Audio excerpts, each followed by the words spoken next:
एक आंसू भी हुकूमत के लिए खतरा है, एक आंसू भी हुकूमत के लिए खतरा है। तुमने देखा नहीं है आंखों का समंदर होना।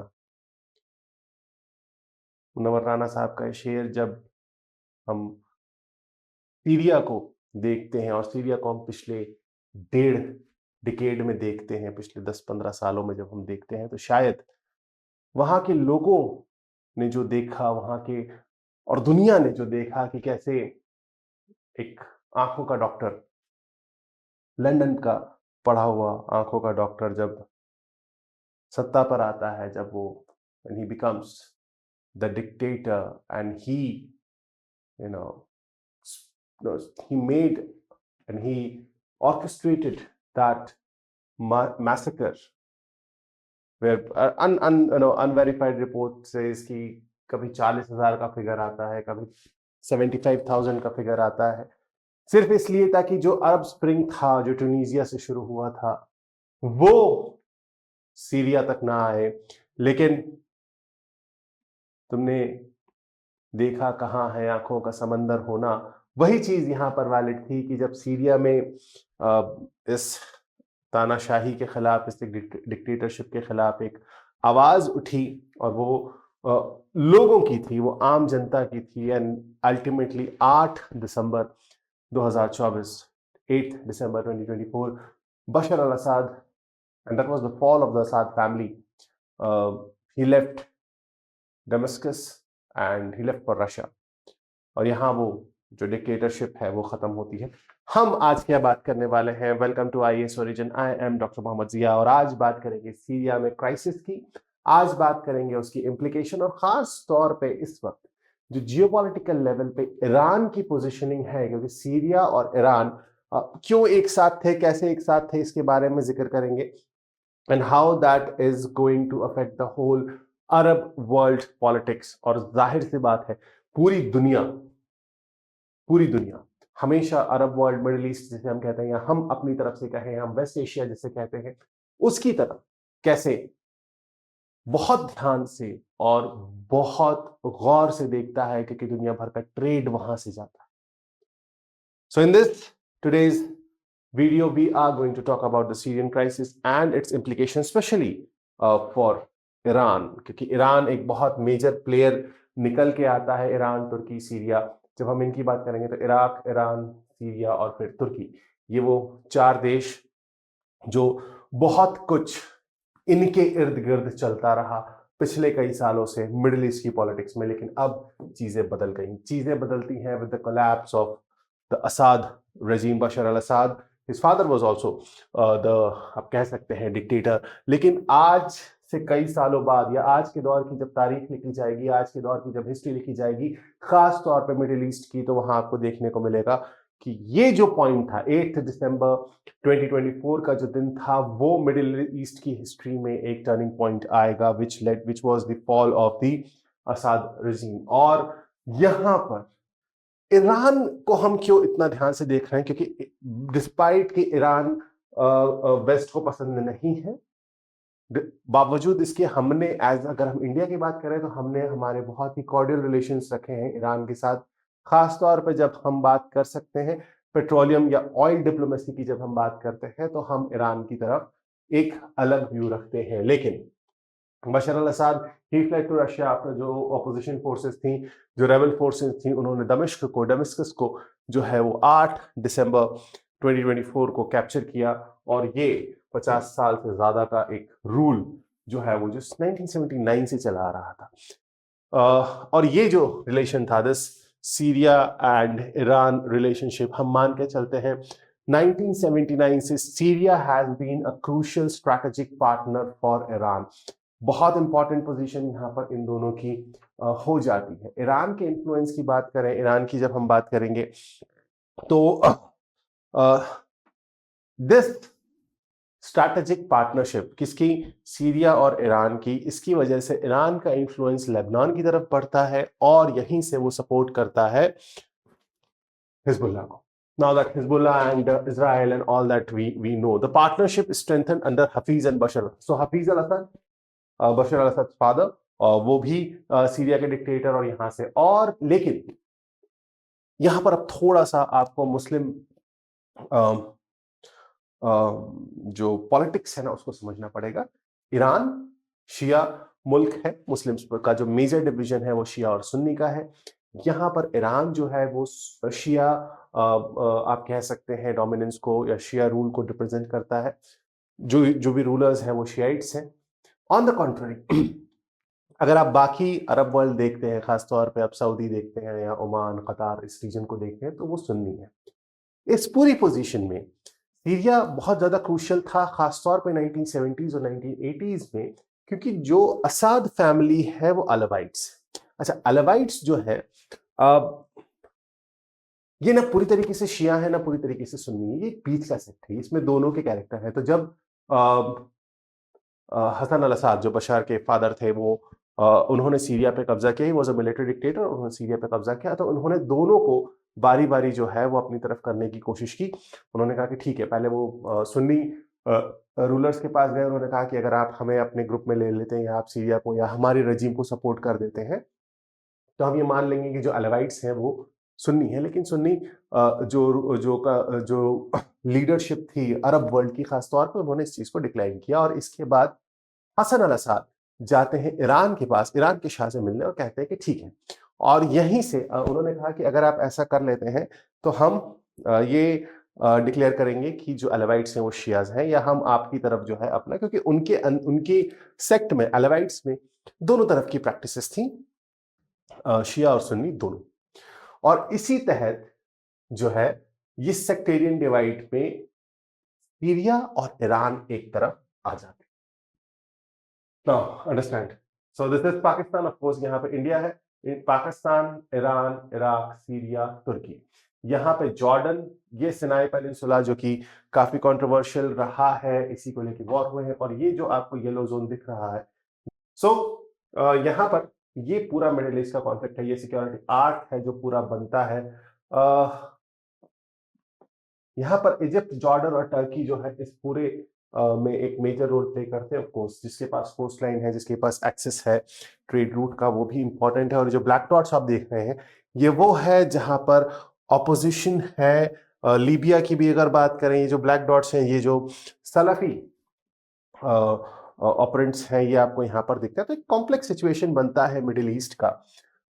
यहाँ पर अगर आप देखें, इजराइल यहाँ पर है, फिलिस्तीन यहाँ पर है, और इजराइल और यूएस के इंटरवेंशन से मिडिल ईस्ट में जो है बहुत ज्यादा आप कह सकते हैं कि स्ट्रैटेजिक